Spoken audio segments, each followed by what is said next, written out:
Before I board my flight, I just want to remind you that our Seek Discomfort holiday drop is currently live on seekdiscomfort.com. I'm actually wearing it right now. And if you make a purchase of any size, either today, Sunday, as this video comes out, or tomorrow on Cyber Monday, we will be choosing one person today and one person tomorrow to join us next year for a Yes Theory episode. So go on seekdiscomfort.com right now and join the Seeker family. And now, time to board the flight.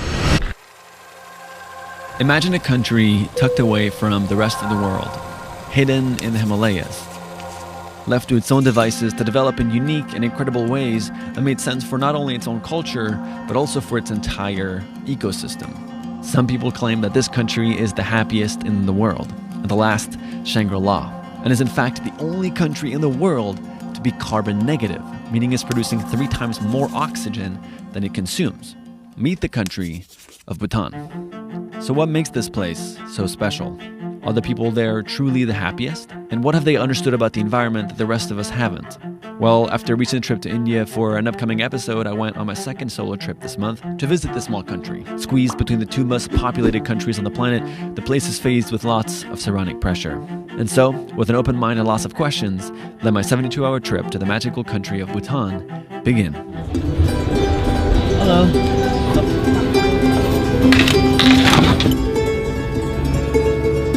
That's Mount Everest right there. Mount Buffalo and 8,450 feet.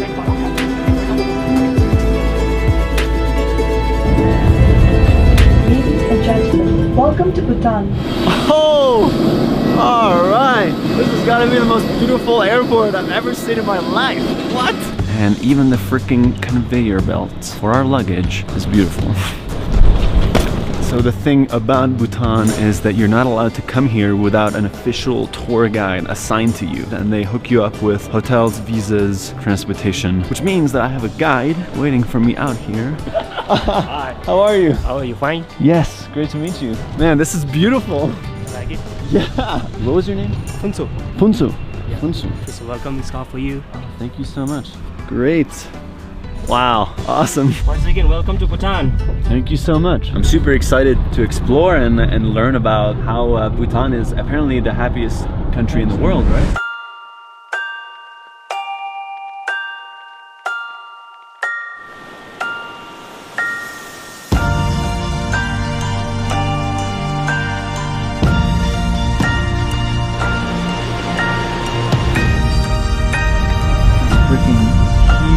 The main goal for today is to turn LP into the first Bhutanese vlogger. Here you go. It's your turn. Yeah. But first, what are we doing right now? We're going in the Buddha statue. It's one of the largest sitting Buddha in the world. It's 210 feet. Okay? Wow.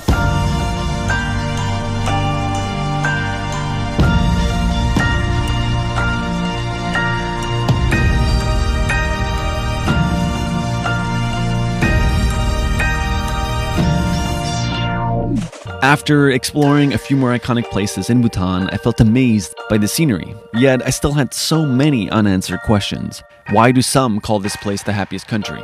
How does their society differ from any other place in the world? And just as these questions came to mind, my friend Kevin, who we had met in Thailand last year, heard that I was in Bhutan and had a connection to the perfect man to answer all of this, the ex-Prime Minister of Bhutan. And so, funnily enough, before beginning the hour-long drive over to his house to interview him, I was walking over to go get him a gift, and I noticed something strange. I just went on a quick little walk, and as I'm walking around, I'm slowly starting to notice that this country has a weird obsession with penises. There's penises on a lot of different buildings. I've been like kind of seeing it and I was like, oh, that guy's got a penis on his house, and then kind of like not really think about it. And now as I've been walking around, I'm noticing this is not a coincidence or a one-off situation. People in Bhutan really like penises. Okay, so I have to ask you because I want to make sure I get that story on camera. What's the deal with all the penises on all the houses? Yeah, to protect from the evil and the curse. Does anybody find it funny, or is it always just seen that it's part of the culture? Yeah, it's part of the culture. For us, it's used to it. The regional tourists, if they come, means they feel shy. Yeah. So that's why I don't talk much about that one. Yeah.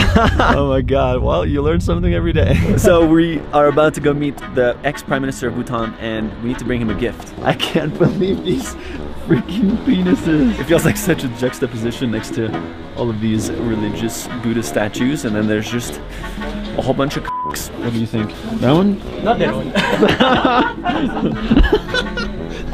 I don't know if I'm confident enough to bring a penis as a gift. You know what I'm saying? Which one would you recommend? That one, yeah. This one? Those are the 4 doorways to heaven. That's pretty nice. Yeah, we'll do that. Thank you so much. All right, now we gotta run. And so, after getting the gift, we drove an hour to finally sit down with the ex-Prime Minister. Thank you so much for agreeing to do this on such a last second notice. I just want to start by asking you, for somebody who doesn't know the basics of the gross happiness income in Bhutan. Gross national happiness. Gross national happiness. You really don't know. Yeah, I know. I really don't know. But gross national happiness is basically a development philosophy that acknowledges that economic growth is important. Okay. But that economic growth must not be mindless. It should also be sustainable, environmentally sustainable. And it also should be equally spread throughout society. Until recently, Bhutan was the only country in the world that's carbon neutral. Okay. And now Suriname is also carbon neutral. So they're 2 countries. But I mean, we have 195 countries in the world today. And to have 2 countries, and that to 2 small countries, just 2 countries that are carbon neutral is not acceptable. Yeah, no. In Bhutan, we sequester about 3 times more carbon dioxide than we emit as a nation. Traditional economists would have advised His Majesty the King to harvest the forest. Yeah. Yet he didn't, and all I can say is that he was way ahead of his times. So some people say Bhutan is one of the happiest countries in the world. Do you feel like that's just like something outsiders say about Bhutan? Would you agree with that statement? Or Yes and no. Yes and no. Yeah, it's something that outsiders say because they've heard about the development philosophy of gross national happiness, and there's a misunderstanding. People have just concluded that this must be the happiest country in the world. And yes, you may have noticed that we smile a lot, and when we smile from the depths of our soul. You know, who's to say that we are the happiest people? There are many societies, and some societies may be happier. Yet, we ought to be happy also, because the conditions of happiness are available in Bhutan. Free healthcare, free education, clean air, natural environment, there's the rule of law, justice. These are all in place. What does Bhutan do that you think other countries could easily implement? If there is something that we can share, is the importance of leadership.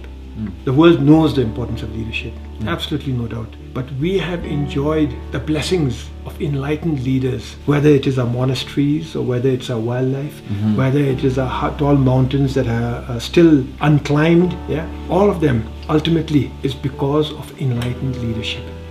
So we are a small country, tucked away in the Himalayas, sandwiched between 2 huge giants, yet our culture is intact, our spirituality is intact. Economy is growing gradually, but sustainably, and all of this because of enlightened kings. There's a lot of young people in the world that are anxious, are depressed. What do you think the world can learn about Bhutan's happiness? I guess making happiness a priority. Firstly, youth all over the world are anxious. Bhutanese youth are anxious.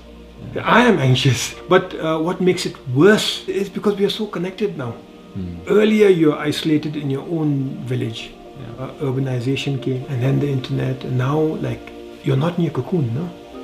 Too much information, too much emotions. We're trying to create a platform for people to be able to connect, because I think connection is a big reason too. Because we think we're connected because we're on our phone, but we're not actually having the real connection in real life. Our goal soon is to build an app that can allow people to just go out and connect and find activities to do together. Tinder does that, right? Yeah, Tinder. Use Tinder? No, I mean, our society is too small. You'd know every swipe. Well, anyways, thank you so much for taking the time. I really appreciate it. I think the world will learn a lot from your wisdom, and I'm so grateful to have had time in Bhutan. I'm so grateful that your wisdom, Thomas. Thank you very much. Thank you. And a big hi from Bhutan to all your followers. There you go. That was so good. I'm so nervous. Anyway, thanks. You got a picture? Yeah. Thank you very much. Of course. Thank you. Look at me. Look at my face. I'm over blushed. Man, he was such a kind and wise and generous human being. I'm blown away.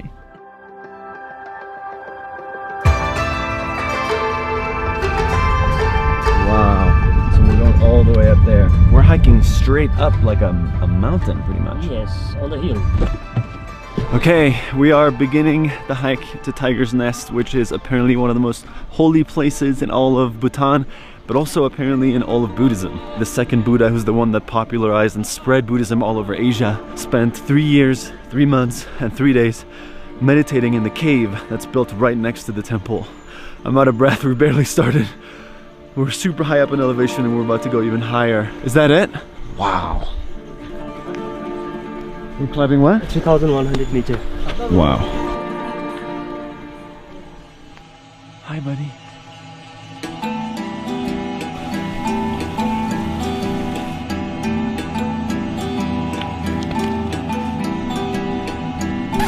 Where is this guy coming from? Someone lost a horse or? Oh, there he is. That's pretty funny. That horse was trying to do the hike on its own today. We're about to peek over the hill. We're gonna get a solid first glimpse. It's beautiful.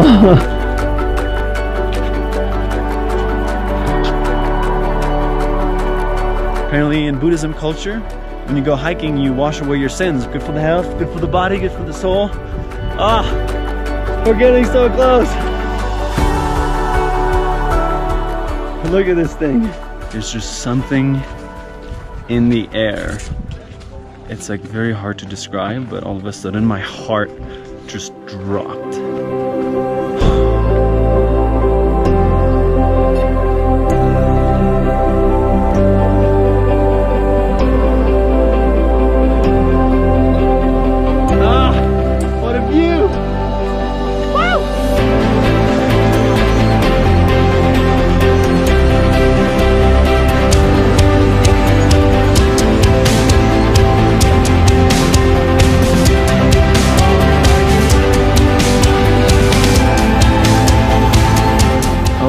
My God, this place is magical. For the last little stretch, we cannot bring any technology with us. You're not allowed to film inside. They consider them very holy places and they want to preserve them. You have to put on pants, you have to put on a shirt to cover your arms. I'm so fucking excited to go see what this place looks like. We just got out of Tiger's Nest and I just had one of the most intense spiritual moments I've ever experienced. I had a moment where closed my eyes and my grandpa passed away around this time of the year, about 4 years ago. I just had a moment where I felt like he was here and I felt like he would have loved experiencing this moment with me, but I know that somewhere around here he did. There's just something about this place that just leaves me so uncontrollably emotional. It felt like the sound was muffled around me. I was just so in awe and taken by the scenery and the beauty of this place. I feel extremely grateful right now to have experienced this moment.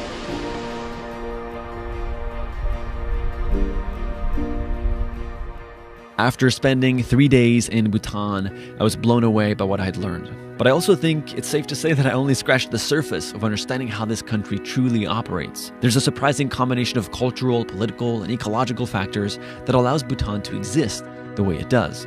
Are people there truly the happiest? Well, I'm not sure, but what has given them that reputation in the past is this dedication to value the population's and the environment's overall well-being over blindly chasing financial gain. And that's the main learning lesson that I took away from this trip. That Bhutan's harmonious strategy between business and nature and unwillingness to compromise the health of its environment is what's allowed them to flourish the way they have. And so, as we think of our nature moving forward, maybe we should all keep a little bit of Bhutan in our hearts. We'll see you next week. I just want to end this video by giving a shout out to our friends in Beautiful Destinations who provided us with some of the drone footage and B-roll for this video. Click on the video right here to check out what they made in Bhutan. It's absolutely incredible and 100% worth watching.